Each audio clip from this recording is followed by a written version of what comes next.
Pagi belumlah terang, lereng Gunung Putri masih diselimuti kabut tebal, dingin masih menusuk tulang. Di lereng gunung sebelah selatan, nampak berjejer kobong pondokan santri tak teratur. Sayup terdengar suara wirid para santri di bagian tengah pondokan, rumah bambu yang tak sederhana, dinding yang dianyam dari bambu dengan rapi, juga alas hamparan dari bambu yang dipukul hingga pecah, kemudian dihamparkan dengan rapi, sehingga kalau diinjak kaki akan terdengar bunyi derit bambu yang khas. Nampak para santri yang jumlahnya 15 orang duduk melingkar khusyuk dalam wiridnya. Kiai yang juga ada dalam lingkaran juga duduk bersila. Orang tak akan menyangka mana kiai mana murid, sebab semua sama. Hanya ketika sang kiai mengangkat tangannya dan wirid semuanya berhenti. Kemudian sang kiai menyuruh wirid yang lain, santri pun melanjutkan.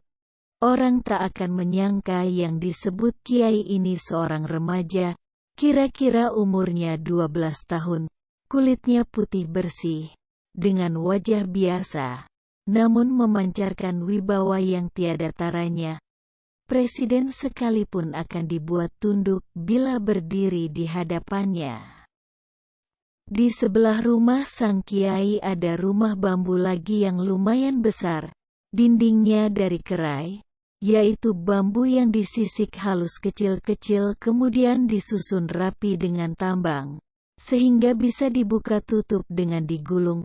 Dalamnya juga beralaskan bambu seperti di rumah kiai. Nampak banyak orang lelaki tiduran dengan nyenyak. Mereka ada sekitar 20 orang, kesemuanya lelaki. Karena tempat para tamu perempuan ada tempatnya sendiri. Kiai yang tuturnya lembut berkasih sayang kepada siapa saja. Pagi itu seperti biasa, Mbok Titing, janda tua penjual sarapan pagi nasi uduk lewat di depan rumah kiai. Umur tua dan tubuh yang mulai bongkok ditambah rinjing di punggungnya yang penuh dengan nasi uduk bungkus diikat dengan selendang. Tangan kanannya menjinjing tas kerawangan berisi lauk pauk. Seperti biasa pula, nenek tua itu berhenti di depan pintu kiai sambil menawarkan dagangannya. Sekalipun dia tahu bahwa kiai lentik tiap hari puasa, nenek itu hanya menunggu kiai menjawab teriakannya menawarkan dagangannya. Meser kiai, ndak bogah duit mbok. Dan cuma itu jawaban kiai, sudah membuat girang bukan main. Dan segera berlalu, tersenyum bahagia dan tak sampai setengah jam dagangannya sudah habis ludes dibeli orang. Nenek itu sangat murung apabila dia menawarkan dagangannya di depan pintu kiai. Tapi kiai ternyata pergi. Itu baginya berarti perjuangan seharian menawarkan dagangan. Dan itu pun belum tentu habis. Itulah tidang tak masuk di akal di balik kesederhanaan sang kiai. Waktu maghrib itu, santri yang menjalankan puasa telah selesai berbuka dengan singkong rebus dan air putih. Seperti biasa juga kiai ikut berbuka dengan kami dengan beralaskan daun pisang singkong yang sudah masak dituang di atas daun pisang dan dinikmati bersama-sama sambil jongkok. Tak ada yang istimewa, tak ada pecel lele Lamongan, rendang Padang, soto Madura, soto babat bahkan nasi pun tak ada. Tapi tak pernah kami peduli, itu hanya makan.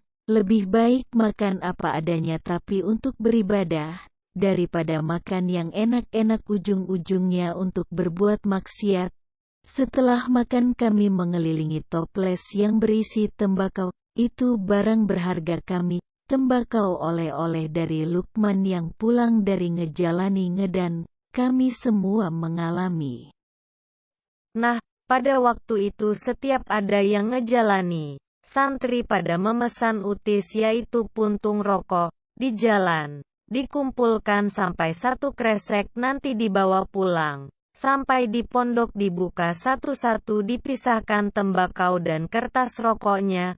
Aku mengambil kertas koran lalu membuat lintingan. Dari korek kapuk kunyalakan kuhisap dalam dan asap pun bergumpal-gumpal keluar dari hidung dan mulutku. Kadang kutiupkan asap sambil asap mengepul dari tembakau dan bau kertas koran yang terbakar. Aku menengadah, sambil meresapi asap keluar dari mulutku, seakan suatu kenikmatan tiada taraf. Santri yang lain juga sepertiku. Saat aku menengadahkan wajah entah untuk yang keberapa kali, kulihat melayang bayangan hitam di antara pohon kelapa yang banyak bertebaran. Aku kaget sekali, jelas bayangan itu manusia yang melayang tak terlalu cepat, karena saat petang maka bayangan itu kelihatan hitam.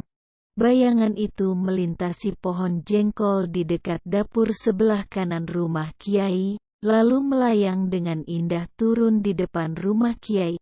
Kami segera memburu ke arah orang itu. Lalu melayang dengan indah turun di depan rumah Kiai. Kami segera memburu ke arah orang itu, yang sejak tadi kami ribut menebak-nebak apa sebenarnya. Deg-degan kami menghampiri. Ternyata bayangan yang terbang itu seorang wanita tua, rambutnya semua memutih. Dia terbang menggunakan sajadah. Jelas bahwa ilmu meringankan tubuhnya teramat tinggi, yang mungkin kalau sekarang kami tidak melihat dengan mata kepala kami sendiri, tentu kami akan menyangka ilmu seperti itu hanya ada di cerita silat, atau film di televisi, arahan imajinasi.